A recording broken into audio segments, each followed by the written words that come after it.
आइए हम परमेश्वर के वचन को व्यवस्थरण 28 ये 8 का 18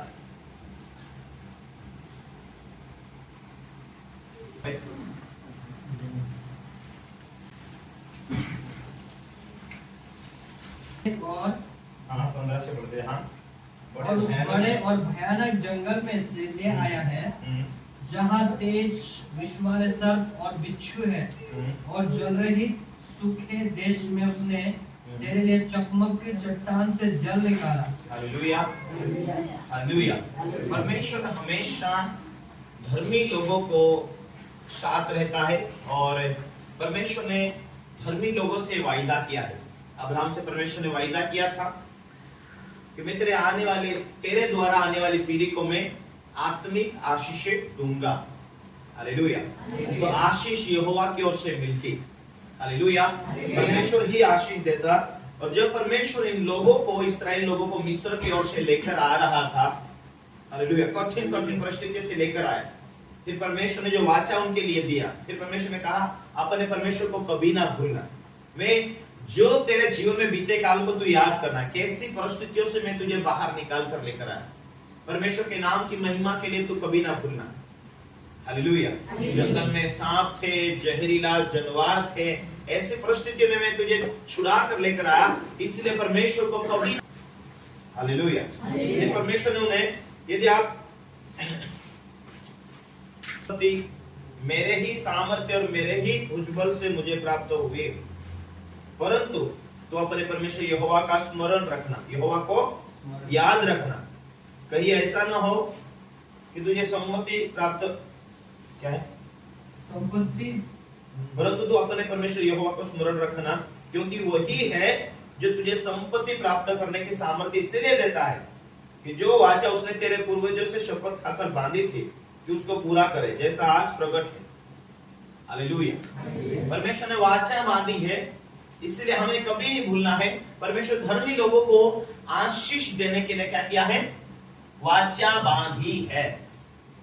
अब्राहम को परमेश्वर ने कहा मैं तेरे द्वारा आने वाली हर जातियों की, हर पीढ़ी को मैं आशीष दूंगा। परमेश्वर की वाचा है। हालेलुया। लेकिन वो आशीष है किस काम की हमारी? यदि प्रभु ना हो तो वो आशीष है किस काम की हमारी? ऐसी आशीष परमेश्वर दे दे और वो आशीष के पीछे हम चलते चलते नरक में चले जाए। वो आशीष कोई भी काम की नहीं होगी यदि हम प्रभु के साथ नहीं जी रहे तो। परमेश्वर ने वायदा किया आशीष देने के लिए, वो ठीक है। क्यों ठीक है? क्योंकि प्रभु ने एक वाचा दिया है कि वो आशीष धर्मी लोगों के लिए रख छोड़े। Hallelujah, hallelujah. परमेश्वर का हिस्सा है, परमेश्वर की सेवा होनी चाहिए। परमेश्वर कोई भी आशीष देता, गिफ्ट देता, वरदान देता, सामर्थ्य देता, उसमें परमेश्वर की महिमा हो। Hallelujah, hallelujah, hallelujah. क्यों प्रभु ने लूका के किताब में उसका 18 अध्याय उसके 25वें पद में कहा, परमेश्वर के राज्य में धनवान को प्रवेश करने से ऊंट का सुई के नाक में से निकल जाना सहज है। धनवान लोगों को इतना कठिन है, ऊंट को सुई के नाक में से ऊंट को निकलना सहज है, सीधा है, सरल है। लेकिन धनवान को परमेश्वर के राज्य में प्रवेश करना बहुत बहुत बहुत कठिन है। क्या प्रेरित के अध्याय 10वें अध्याय में कुरनेलियुस नाम का व्यक्ति धनवान नहीं था? अपने सारे इलाके में, सारे इटाल में वो धनवान व्यक्ति था, लेकिन अपने धन संपत्ति को महत्व देता था नहीं। पहला टाइम किसको देता था? परमेश्वर को।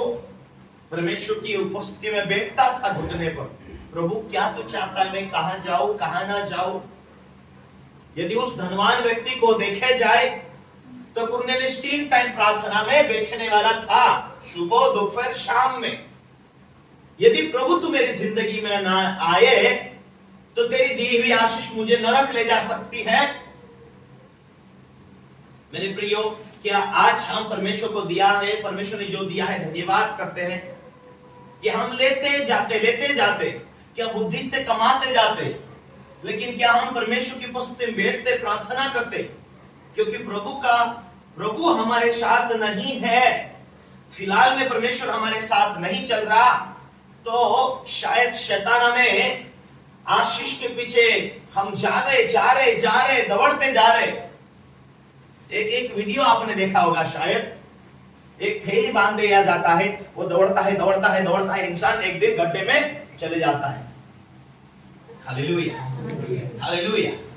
पर कुरनेलियुस बड़ा बुद्धिमान व्यक्ति था, सारा पलटन का सूबेदार था, मुखिया था। किसी को जा कहते तो वो जाते, किसी को आ कहते तो आते, इतना बड़ा व्यक्ति था।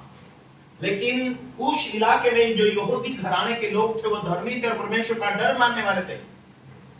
ये प्रार्थना में 3 टाइम बैठने वाला और अपने हिस्से में जो फसल आता, आमदनी आती, व्यवसाय का हो, जो कुछ भी आता, वो 10वां भाग परमेश्वर के धार्मिक लोग थे उनको दिया करता था। और वही धार्मिकता, उसका भेंट, उसकी प्रार्थना की धार्मिकता देखकर परमेश्वर एक स्वर्ग से स्वर्गदूत को भेजा। वो तीसरे पर प्रार्थना करते हुए स्वर्गदूत आकर वहां खड़ा हुआ। हे कुरनेलियुस, कुरनेलियुस ने कहा, हे प्रभु क्या है? हे कुरनेलियुस, मैं स्वर्गीय पिता के सामने रोज खड़ा रहता हूं और तेरा भेंट, तेरी प्रार्थना, तू तेरे कमरे में प्रार्थना करता है, तू तेरा कमाई का 10वां भाग तेरे अगुओं को, तेरे प्रीचर लोगों को तू दिया करता है। वो सारा भेंट, सारी प्रार्थना पिता परमेश्वर के पास पहुंचती है। इसीलिए तुझे सलाह देने के लिए मुझे उसने स्वर्ग से भेजा है। हालेलुया। तुझे सलाह देने के लिए मुझे स्वर्ग से उसने भेजा है कि जहां तू है, आत्मिक दुनिया में अधिक ग्रोथ करे, आत्मिक दुनिया में और बढ़े, और पवित्र आत्मा पाना तुझे और कलीसिया को जरूरी है। इसीलिए पवित्र आत्मा के बारे में तू नहीं जानता, परंतु याफा में पतरस नामक व्यक्ति आया है, उसको तू बुलवा के लेके आ जा, ताकि तुझे वो पवित्र आत्मा के बारे में समझाए, तेरे कलीसिया को समझाए, और उसके बाद तो आत्मिक दुनिया की बातें गहराई से जाने, और वही बातें तू कलीसिया को सिखा पाए। तू प्रार्थना में अच्छी बातें, तू विश्वास योग्य अच्छी बातें, तू बहुत बड़ा धन संपत्ति वाला अच्छी बातें, लेकिन परमेश्वर का तू भय मानता, इसीलिए मुझे स्वर्ग से तेरे लिए स्पेशल भेजा गया है।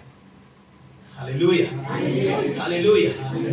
क्यों परमेश्वर प्रभु यीशु ने लूका की किताब में कहा कि धनवानों को ऊंट को सरल है कि वो सुई के नाक से निकल जाए, पर धनवानों को कठिन है कि वो स्वर्ग राज्य जाए। Hallelujah, hallelujah.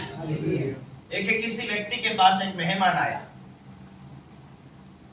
और पादरी एक धनवान के पास मेहमान गया और धनवान ने, पादरी साहब मेरे घर चलो, चलो ऊपर के मंजिल पर चलते।